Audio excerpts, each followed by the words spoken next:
SDPI लगातार धरना प्रदर्शन कर रही है वक्फ बिल के विरोध में, जो अमेंडमेंट हो रहा है उसके विरोध में कर रही है। साथ ही धार्मिक स्थलों की, प्रार्थना स्थलों के जो एक्ट है उसके लिए भी कर रही है। क्या लग रहा है, आप सैकड़ों की संख्या में, सरकार मानेगी? ये सरकार मानेगी नहीं, ये तो हम जानते हैं, क्योंकि आज की जो सरकार है ये हिंदुओं को खुद धोखा देती है।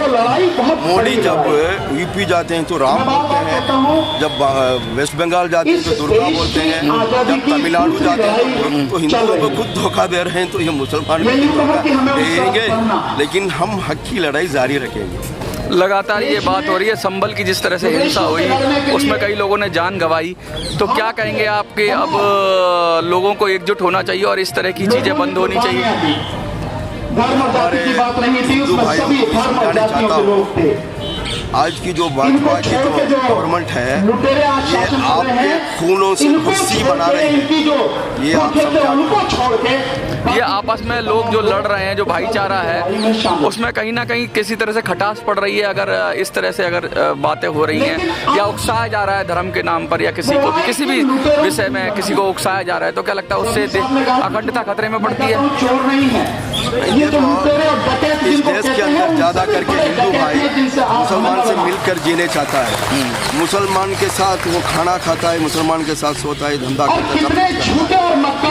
1% लोग इधर देश में जो राज में बैठे हुए हैं, जो वर्णाश्रम और अनुवाद को कायम करने चाहते हैं, वो सिर्फ नफरत को फैला रहे हैं। पार्टी की आगे की रणनीति क्या है, क्या करेंगे आगे इसके बाद? ये पॉलिटिकल पार्टी चुनाव लड़ने का मकसद होता है, वैसे एसडीपीआई भी जो है हमारा मकसद एमएलए एमपी बनने का।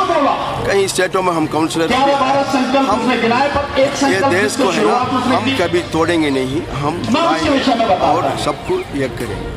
संगठन विस्तार की क्या योजना है आपकी? संगठन विस्तार की क्या योजना है? एसडीपीआई के संगठन को बनाने की, पार्टी के जो संगठन है उसको बनाने के लिए क्या योजना है? दिल्ली में क्या, दिल्ली चुनाव में आएंगे? दिल्ली चुनाव में पहले एक सीट तो अनाउंस कर चुके हैं, किराड़ी जो विधानसभा है उसको अनाउंस कर चुके हैं, और हमारे स्टेट सेक्रेटरी हाशिम मालिक साहब को हम कैंडिडेट बोल के अनाउंस भी कर दिए, और 14 सीट लड़ने का प्लान हमारे पास है। और अगर अलायंस का भी हमारा पास खुला है, अगर कोई आते हैं तो अलायंस के साथ भी चुनाव लड़ेंगे। कोई मैसेज देना चाहेंगे लोगों को जो देख रहे हैं आपको, कुछ कहना चाहेंगे? मैं इस देश के लोगों को यही बताने चाहूँगा, आपको बेवकूफ़ बनाकर आज जो कुर्सियों में बैठे हैं उनके औलादों को जो है बड़ी बड़ी पढ़ाई पढ़ा रहे हैं, बड़ी बड़ी नौकरियां दे रहे हैं, लेकिन आपको गुलाम बना रहे हैं और गरीबी की तरफ लेके जा रहे हैं। हम इसी के लिए भूख से आज़ादी, खौफ से आज़ादी बोल के एसडीपीआई पार्टी मेहनत कर रही है।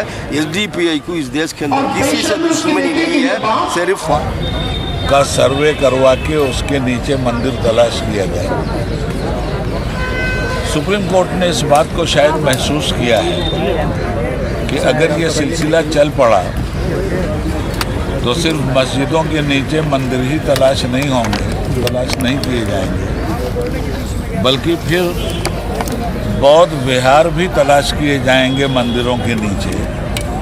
तो मस्जिदों के नीचे तो मंदिर नहीं मिलेंगे, मगर मंदिरों के नीचे बौद्ध विहार जरूर मिल जाएंगे। और ये तरीक़ेकार अगर चलता रहा तो मुल्क एक वादरेशन और एक इंतशार का शिकार होकर मुल्क में अफरा तफरी बन जाएगी।